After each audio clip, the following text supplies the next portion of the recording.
नमस्कार। केवल उत्तर भारत में ही नहीं, दक्षिण भारत में भी जिस तरह से प्रधानमंत्री नरेंद्र मोदी की धार्मिक यात्राएं हो रही हैं और जिस तरह से वहां राम मंदिर का संदर्भ, राम मंदिर का प्रसंग उन यात्राओं में दिख रहा है। राम कथा से जुड़े स्थानों पर प्रधानमंत्री जा रहे हैं। जहां जटायु और प्रभु श्री राम का संवाद हुआ, वहां प्रधानमंत्री गए।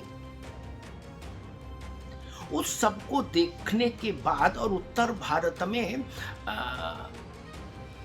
राम मंदिर निर्माण को लेके जो एक हिलोर पैदा हुई है, जो एक उत्साह दिखा है, उससे एक बात स्पष्ट होगी कि 2024 के लोकसभा चुनाव का मूल बिंदु, केंद्र बिंदु राम मंदिर होगा।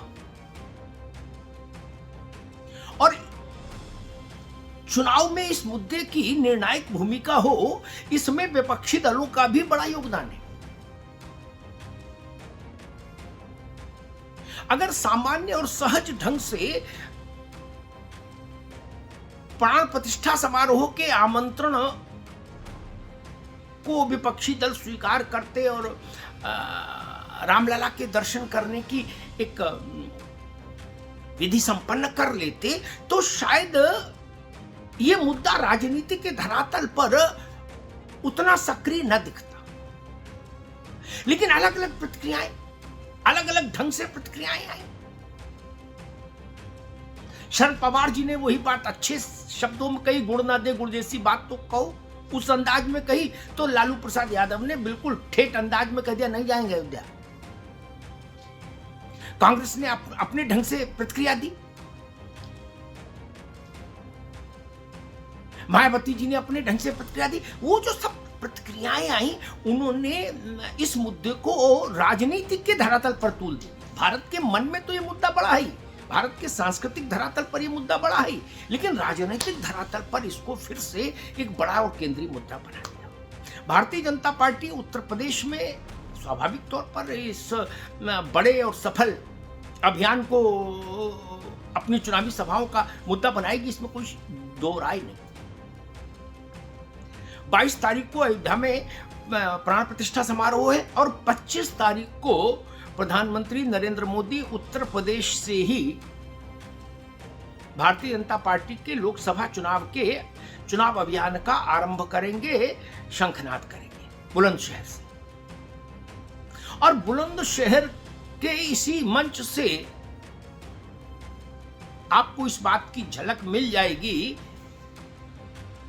कि राम मंदिर का मुद्दा, राम मंदिर की भव्य स्थापना, उसमें रामलला का भव्य विग्रह और इतना बड़ा सदी का सबसे बड़ा समारोह जिस भव्यता और दिव्यता के साथ तब तक संपन्न हो चुका होगा, वो सब चीजें आपको प्रधानमंत्री के भाषण में मिलेंगी 25 तारीख को बुलंदशहर के मंच से। ये जान लीजिए। और उसमें कटाक्ष होगा विपक्ष की भूमिका पर, राम मंदिर को लेकर विपक्ष की आड़ी तिरछी टिप्पणियों पर भी। यहां से यह मुद्दा फिर बड़ा हो जाएगा। आपने देखा होगा कि संजय राउत ने कहा कि जहां जिस स्थान पर राम का जन्म माना गया, जिसके लिए संघर्ष किया गया, उससे 3-4 किलोमीटर दूर मंदिर बन रहा है। अब संजय राउत जी को ये कौन बताए कि भैया सारी लड़ाई 2.77 एकड़ की थी, उनको गणित भी नहीं पता जमीन का। करीब मेरे ख्याल से 250 एकड़ लगभग मिला के 1 किलोमीटर होता है, वो 3-4 किलोमीटर आगे बता दिए। तो ये सब मुद्दे मुझे लगता है कि राम जन्मभूमि के मसले को 24 के चुनाव का केंद्रीय मुद्दा बना के रहे। और भारतीय जनता पार्टी के रणनीतिकार ये मान रहे हैं कि ये मुद्दा जितना मुखर रहेगा, जितना केंद्रीय भूमिका में रहेगा, उतना ही भाजपा को बढ़त रहेगी। उसका कारण है क्योंकि राम जन्मभूमि के संघर्ष के साथ भारतीय जनता पार्टी दशकों से जुड़ी।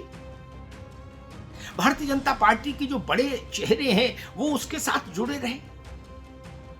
उत्तर प्रदेश में योगी आदित्यनाथ मुख्यमंत्री हैं, उनकी पीठ का अयोध्या से जुड़ाव 3 पीढ़ियों का है।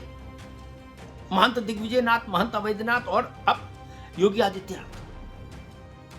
तो ये सब चीजें मिला के भारतीय जनता पार्टी को अयोध्या पर बढ़त देती है और विपक्ष के लिए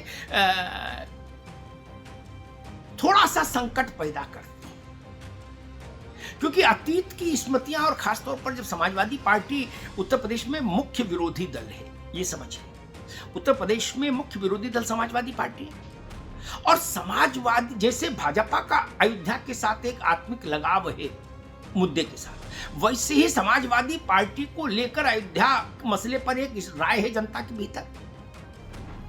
कुछ कड़वे प्रसंग हैं 1990 के, जब मुलायम सिंह यादव जी मुख्यमंत्री थे और अयोध्या में 30 अक्टूबर 1990 और शायद 2 नवंबर 1990, अगर मैं सही याद कर रहा हूं, 2 दिन गोली चली थी, कार सेवक मारे गए थे,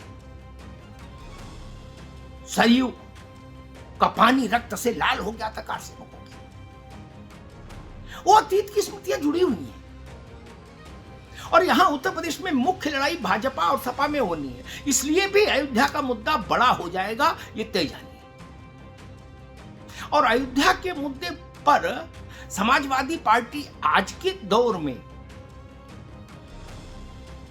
एग्रेसिव नहीं हो सकती, उसको डिफेंसिव ही होना होगा, क्योंकि उस पुराने घटनाक्रम को भाजपा याद दिलाएगी, भाजपा से जुड़े संगठन याद दिलाएंगे, गोलीकांड को, और समाजवादी पार्टी के पास उस पर बहुत कुछ कहने को नहीं होगा, सिवाय इसके कि हमने कानून के बचाव के लिए ऐसा किया, संविधान की मर्यादा को बचाने के लिए ऐसा किया, और बहुत ज्यादा कुछ कहने की स्थिति नहीं। लेकिन वो एक भावनात्मक मुद्दा है, अयोध्या का भावनात्मक पक्ष है जो भारत के बहुसंख्यक लोगों के मन से जुड़ रहा है, और वही समाजवादी पार्टी की कमजोर नस है अयोध्या पर।